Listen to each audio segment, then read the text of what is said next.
Hello everyone, welcome to my class. I hope you all are doing well. तो कल जो है हमने इन्वायरमेंट केमिस्ट्री का चैप्टर स्टार्ट किया था और उसमें क्या है कुछ टॉपिक कवर किए थे हमने, that is global warming, photochemical smoke या फिर वो एसिड रेन के टॉपिक थे। तो उसके बाद उसमें कुछ दो चार टॉपिक ही हैं जो कुछ ज्यादा इंपॉर्टेंट नहीं है, soil pollution and water pollution के बारे में ही है। तो आज जो है हम क्लास +1 के जो इनऑर्गेनिक केमिस्ट्री के चैप्टर्स हैं उनको कवर करेंगे। कैसे कैसे चैप्टर्स हैं इनमें, क्लास +2 के जो चैप्टर्स हैं वो कौन से हैं। फर्स्ट ऑफ ऑल कोऑर्डिनेशन का प्रॉब्लम और कुछ हमारे D and F block elements, salt analysis and P block elements. P block elements P block elements के दो ग्रुप हम कहां पढ़ चुके हैं, क्लास 11th में पढ़ चुके हैं। Group number 13 and group number 14। 13 and 14 that is our carbon family, boron family, boron family and carbon family हम जो है इसमें पढ़ चुके हैं क्लास 11th में। अब जो क्लास 12th की इनऑर्गेनिक केमिस्ट्री की पी ब्लॉक एलिमेंट्स जो हमारी यूनिट है इसमें हम क्या पढ़ेंगे, ग्रुप नंबर 15, 16, 17 और 18 के एलिमेंट के बारे में। These are the chapters of inorganic chemistry of 12th class. तो शुरू करते हैं हमारे पी ब्लॉक एलिमेंट से, chapter that is group number 15 से।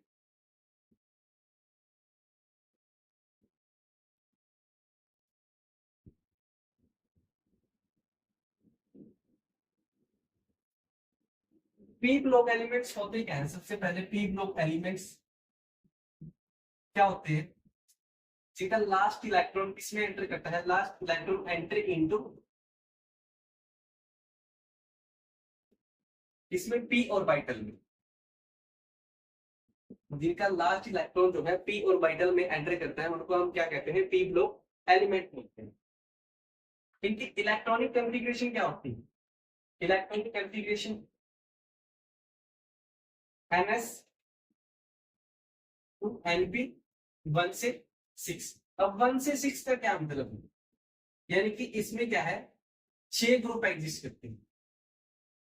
इस प्रकार हमारे एस ब्लॉक एलिमेंट में भी एक अल्कलाइन अर्थ मेटल था, एक अल्काली मेटल्स थे।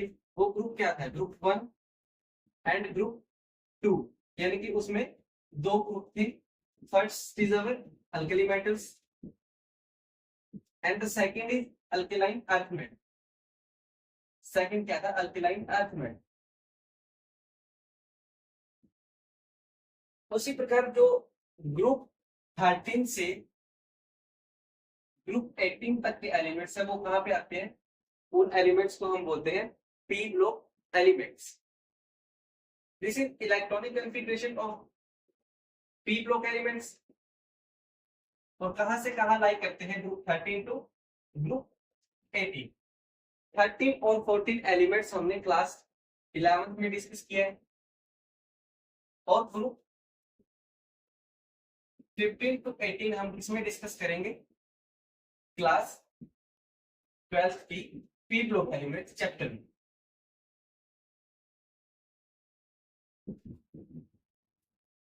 तो उसके बाद हम पी ब्लॉक में देखते हैं कि पी ब्लॉक में हमारी मेटल्स भी होते हैं, नॉन मेटल्स भी होते हैं और मेटलॉइड्स भी होते हैं।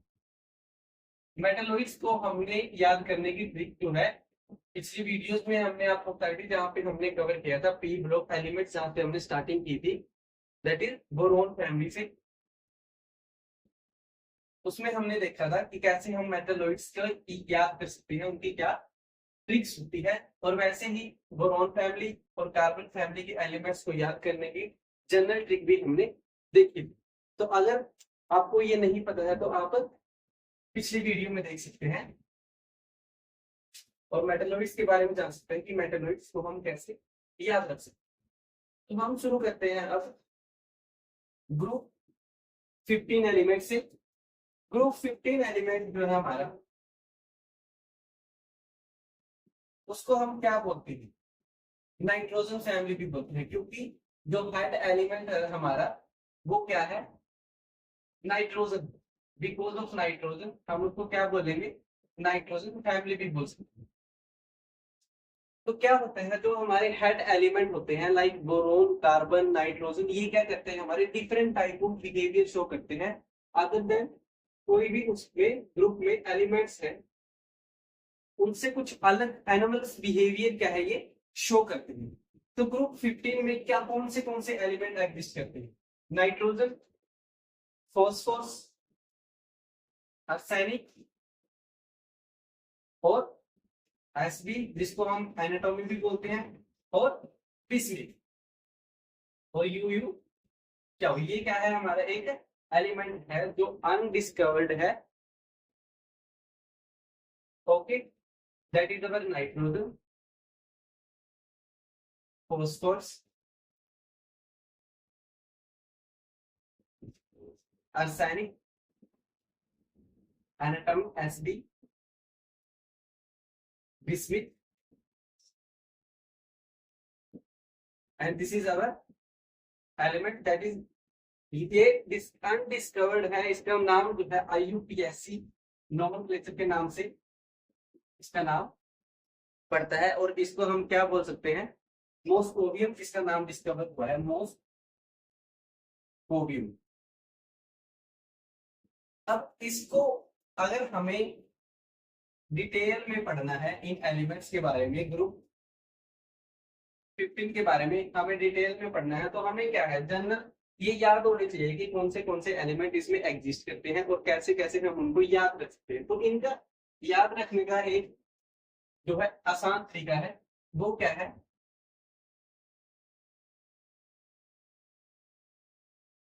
वो क्या रहेगा, जैसे न्यूजीलैंड, पाकिस्तान, ऑस्ट्रेलिया, सब बिक चुके हैं। That is the general trick इसको याद करने की, ग्रुप 15 के एलिमेंट को याद करने की, जो हमारे नाइट्रोजन फैमिली है उनको याद करने के लिए इनकी जनरल ट्रिक है, न्यूजीलैंड, पाकिस्तान, ऑस्ट्रेलिया सब बिक चुके। न्यूजीलैंड एन मतलब that is nitrogen, Pakistan P that is our phosphorus, Australia AS that is our arsenic, and sub SP that is our anatomy, BI big चुके मतलब bismuth. This is the general trick to remembering group 15 elements nitrogen family. P block की general trend हम पिछली videos में भी देख चुके हैं, कैसे उसकी ionisation enthalpy, electronegativity, metallic character और क्या उनकी इलेक्ट्रॉन कॉन्फ़िगरेशन होती है, उसका जनरल ट्रेंड हम पिछली क्लासों में भी देख चुके हैं। तो उनका देखने का अभी कोई फायदा नहीं है, इसलिए उसी में सारा टाइम हमारा निकल जाएगा। This is the general trend. उसके बाद हम देखते हैं अपीयरेंस ऑफ नाइट्रोजन फैमिली, कि जो हमारा नाइट्रोजन है और जो हमारे फॉस्फोरस एलिमेंट्स हैं वो कहाँ पे पाए जाते हैं।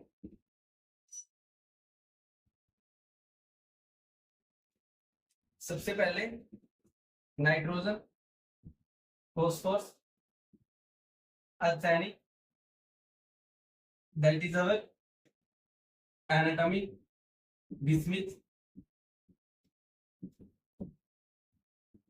these are our 15 group element, that is nitrogen family भी हम इनको बोलते हैं। अब इनकी अकरेंस कहते हैं, ये क्या मतलब कहाँ कहाँ पाए जाते हैं। सबसे पहले नाइट्रोजन कहाँ पाया जाता है, नाइट्रोजन जो है 78% किसमें पाया जाता है, एटमॉस्फेयर में एग्जिस्ट होता है। नाइट्रोजन मोस्ट अबंडेंट एलिमेंट है इसमें इन अवर एटमॉस्फेयर, 78% पाया जाता है हमारे एटमॉस्फेयर। उसके बाद क्या है कि अर्थ की क्रस्ट में भी पाया जाता है ये, in the form of NaNO3 found in earth has crust. Phosphorus क्या है? फॉस्फोरस जो है हमारा वो पाया जाता है लिविंग ऑर्गेनिज्म बॉडीज में पाया जाता है, plants and animal. Fourth, in agriculture land में भी हमारा फॉस्फोरस क्या है पाया जाता है। ये फॉस्फोरस क्या है हमारा? Found in minerals present in bone as well as living organism. इसमें पाया जाता है phosphorus also found in bone as well as living cell. उसके बाद जो हमारे क्या है आर्सेनिक, एनाटॉमी एंड बिस्मिथ है, वो क्या कहाँ पाए जाते हैं? These are found in sulfide minerals. These are found in sulfide minerals. ये क्या है हमारे सल्फाइड मिनरल्स में पाए जाते हैं। These are the occurrence of nitrogen family.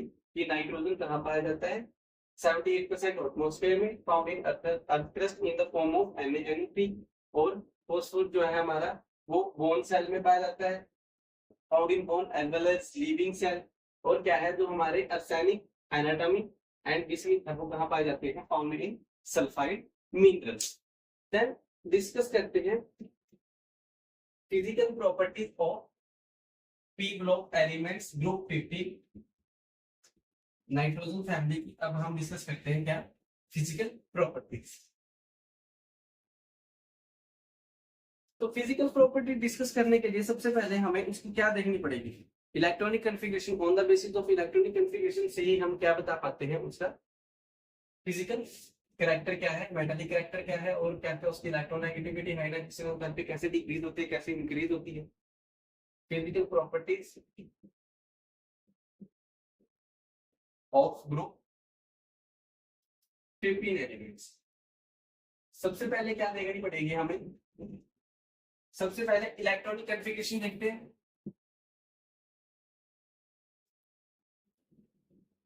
जो ग्रुप 15 एलिमेंट होते हैं उनकी electronic configuration, general electronic configuration जो होती है वो हमारी NH2 और Np3 होते हैं।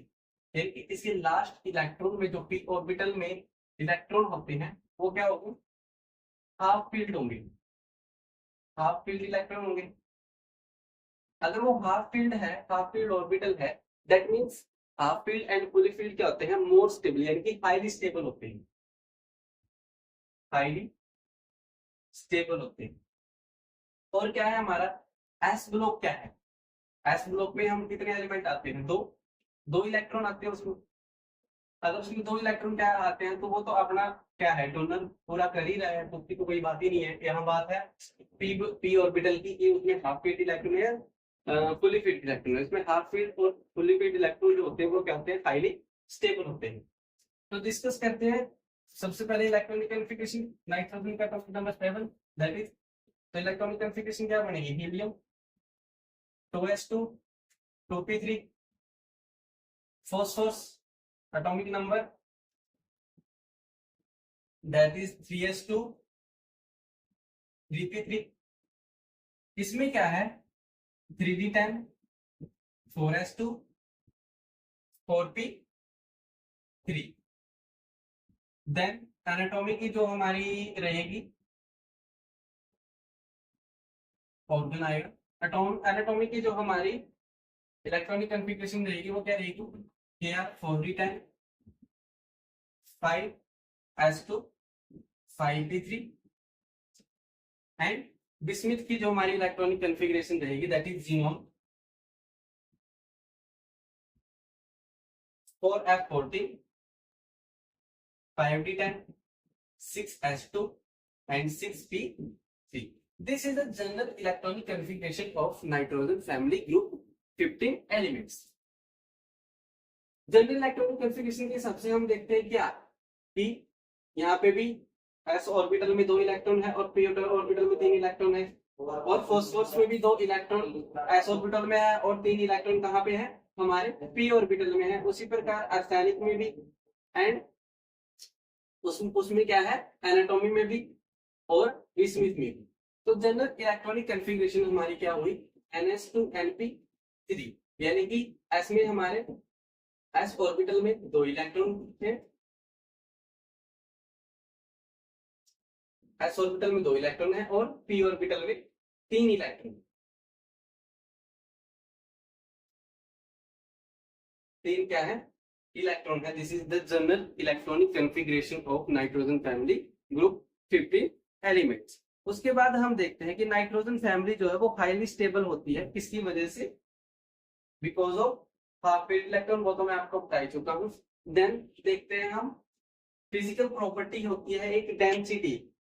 डेंसिटी क्या होता है हमारा, density is equal to mass upon volume, और अगर हम डाउन द ग्रुप जाते हैं तो हमारी डेंसिटी क्या होती है, इंक्रीज होती है, बिकॉज मास इंक्रीज होता है एंड वॉल्यूम इंक्रीज होता है। इफ फॉल्स फ्रॉम, पहले हम एलिमेंट्स लिख देते हैं, जैसे nitrogen, phosphorus, arsenic, antimony, bismuth. Then density क्या है, डेंसिटी क्या होती है, मास अपॉन वॉल्यूम। अब डाउन द ग्रुप, अब अगर हम जाएंगे पीरियोडिक टेबल में, डाउन द ग्रुप जाते हैं तो डेंसिटी क्या होती है हमारी, इंक्रीज। डेंसिटी क्या होती है, इंक्रीज डाउन द ग्रुप। ऐसा क्यों होता है, बिकॉज ऑफ मास इंक्रीज होएगा तो क्या होगा, वॉल्यूम भी इंक्रीज होगा, तो ओवरऑल हमारी डेंसिटी क्या होगी, इंक्रीज होगी। This is the reason, that is why density क्या होती है, डाउन द ग्रुप इंक्रीज होती है। उसके बाद जो हमारी नेक्स्ट प्रॉपर्टी है वो atomic and ionic radii. Atomic and ionic radii क्या होती है, down the group, atomic and ionic radii down the group increase होती है। ये जनरल ट्रेंड है हमारा। एटॉमिक रेडियाई क्या होती है, down the group, down the group क्या होगी, इंक्रीज होगी। क्यों होगी, क्योंकि नंबर ऑफ सेल क्या होंगे, इंक्रीज होंगे। अगर नंबर ऑफ सेल क्या होंगे तो उसका साइज, अगर नंबर ऑफ सेल क्या होंगे, इंक्रीज होंगे, तो उनका एटॉमिक वो क्या होगा, साइज क्या है, बढ़ेगा, साइज इंक्रीज होगा। अगर साइज इंक्रीज हो रहा है तो क्या हो रहा है, वैलेंस इलेक्ट्रॉन न्यूक्लियस से क्या हो रहा है, दूर हो रहा है। अगर वैलेंस इलेक्ट्रॉन न्यूक्लियस से दूर हो रहा है, दैट मींस क्या है कि उसका साइज बढ़ रहा है। साइज बढ़ रहा है तो क्या, नंबर ऑफ सेल्स बढ़ रही है, नंबर ऑफ सेल्स बढ़ रही है, दैट मींस एटॉमिक रेडियाई जो हमारी ओवरऑल है वो डाउन द ग्रुप क्या हो रही है, इंक्रीज हो रही है। कुछ इस तरीके से हमारे ऑर्बिटल्स क्या है, इनमें इलेक्ट्रॉन क्या है, इनमें फील होते हैं। उसके बाद क्या है कि इसमें एक एक्सेप्शनल भी होता है, जैसे कि हम नाइट्रोजन से फॉस्फोरस तक आते हैं तो क्या है, उनका एटॉमिक रेडियाई कुछ इस प्रकार से होता है, यानी कि 70 और 110। लेकिन इसके बाद क्या है, एटॉमिक रेडियाई कुछ ज्यादा इंक्रीज नहीं होता है। क्यों इंक्रीज नहीं होता है, इसका भी एक एक्सेप्शनल है, बिकॉज इसमें क्या है, शील्डिंग इफेक्ट आ जाता है। अब शील्डिंग इफेक्ट वैसे तो हम पिछली क्लास में पढ़ चुके हैं, लेकिन एक बार मैं आपको शील्डिंग इफेक्ट के बारे में बताता हूँ।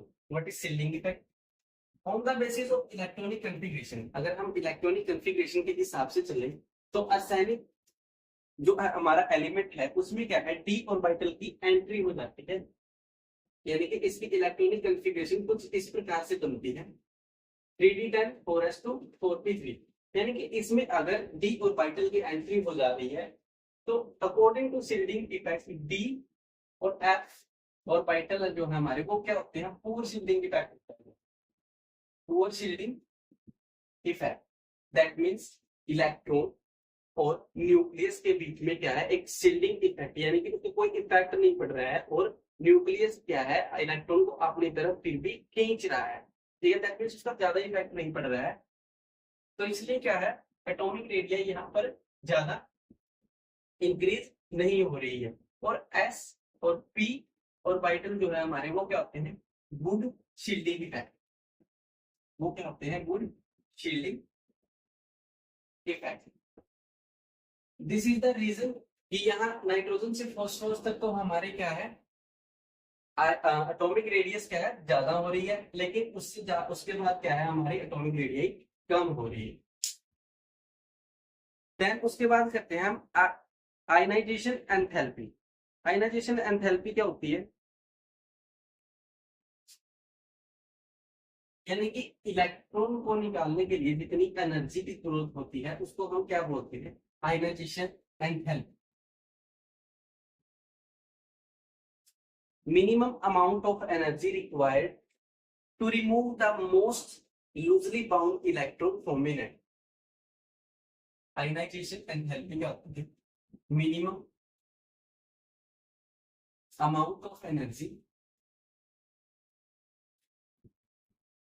required to remove an electron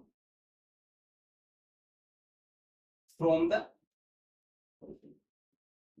किसके पास से, न्यूक्लियस के पास से जितनी ज्यादा एनर्जी रिक्वायरमेंट होती है एक इलेक्ट्रॉन को निकालने के लिए, उसको हम क्या बोलते हैं, क्या बोलेंगे उसको, आयनाइजेशन एंथैल्पी। और आयनाइजेशन एंथैल्पी क्या होती है, अगर हम जनरल ट्रेंड की बात करें तो डाउन द ग्रुप हमारी आयनाइजेशन एंथैल्पी क्या होती है, डिक्रीज होती है। डाउन द ग्रुप हमारी आयनाइजेशन एंथैल्पी क्या होगी, डिक्रीज होगी। अगर डाउन द ग्रुप हमारी आयनाइजेशन एंथैल्पी क्या हो रही है, डिक्रीज हो रही है, दैट मींस क्या है, नंबर ऑफ सेल बढ़ रहे हैं। अगर नंबर ऑफ सेल बढ़ रहे हैं तो क्या होगा, साइज बढ़ रहा है। साइज क्या हो रहा है, इंक्रीज हो रहा है। साइज इंक्रीज होगा तो इलेक्ट्रॉन को निकालना क्या रहेगा, आसान रहेगा।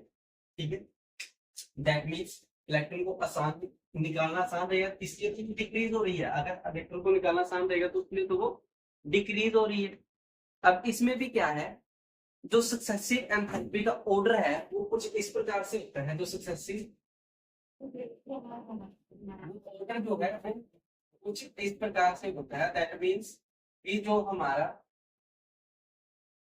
फर्स्ट न्यूक्लियस के पास का जो एलिमेंट है उसको निकालने के लिए ज्यादा एनर्जी लगती है एज कंपेयर टू जो न्यूक्लियस से दूर है इलेक्ट्रॉन, उसको निकालने के लिए एनर्जी ज्यादा। जो फर्स्ट है हमारा वो क्या है, न्यूक्लियस से ज्यादा दूर है एलिमेंट, और जो सेकंड है वो न्यूक्लियस से थोड़ा पास, और जो थर्ड है हमारा वो न्यूक्लियस के बिल्कुल पास है, और उसको निकालने के लिए एनर्जी क्या लगती है, ज्यादा लगती है। दैट इज वाई हमारी इलेक्ट्रॉन जो आयनाइजेशन एंथैल्पी है वो डाउन द ग्रुप क्या होती है, डिक्रीज होती है। This is the basic reason and this is also in exceptional for इसका आयनाइजेशन एंथैल्पी। तो ये कुछ दो तीन प्रॉपर्टी है लाइक डेंसिटी और आयनाइजेशन एंथैल्पी और एटॉमिक रेडियाई, जो फिजिकल प्रॉपर्टीज में आती हैं किसकी, ग्रुप 15 एलिमेंट्स की। कुछ और फिजिकल प्रॉपर्टीज हैं, that is electronegativity and molecular structure, उसका क्या होगा, सॉरी मॉलिक्यूलर स्ट्रक्चर नहीं, मेटालिक कैरेक्टर क्या होगा, एंड केमिकल प्रॉपर्टीज और एनामलस बिहेवियर ऑफ क्या, नाइट्रोजन का, क्योंकि नाइट्रोजन जो है हाइड एलिमेंट है। हाइड एलिमेंट क्या करते हैं, हमारे different type of behaviour show करते हैं। अगर different type of behaviour show करते हैं तो हमें पता होना चाहिए कि कैसे वो डिफरेंट है किसके, अदर एलिमेंट से। ठीक है, तो ये प्रॉपर्टीज हम आज कर रहे हैं, तीन चार प्रॉपर्टीज आज क्लास में हमने कर ली है। कल जो है हम कुछ और फिजिकल प्रॉपर्टी करेंगे और ऑक्सीडेशन स्टेट के बारे में जानेंगे, कैसे हम ऑक्सीडेशन स्टेट इसकी निकाल सकते हैं ग्रुप 15 एलिमेंट्स की। तो आज की क्लास में हम इतना ही रखते हैं, कल हम आगे डिस्कस करेंगे। आज की क्लास में इतना ही, थैंक यू सो मच।